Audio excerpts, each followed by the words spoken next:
தூத்துக்குடியில் திமுக வேட்பாளர் கனிமொழி பிரச்சாரம் செய்து கொண்டிருந்த பொழுது அங்கு இருந்த இளைஞர்கள் கோஷமிட்டதால் பரபரப்பு ஏற்பட்டது. கொஞ்சமா இதே உரிமைகளை நம்ம கிட்ட இருந்து பறிக்கணும்னு நினைக்கிறாங்க.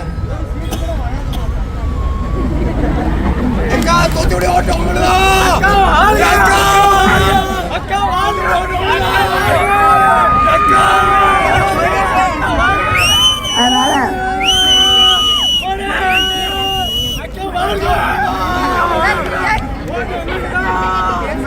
நன்றி.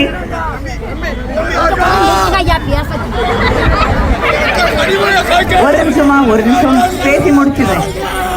நன்றி நன்றி பேசி முடிச்சிடுறேம்மா, பேசி முடிச்சிடுறேன்ப்பா. அதனால நம்முடைய அந்த கல்வி உரிமைகளை கொஞ்சம் கொஞ்சமா எடுத்துடுறாங்க.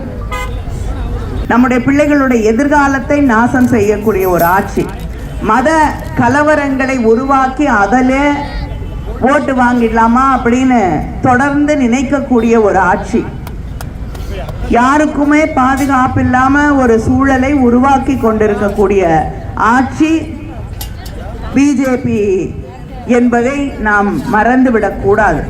எத்தனை மாநிலங்கள்ல பிரச்சனை.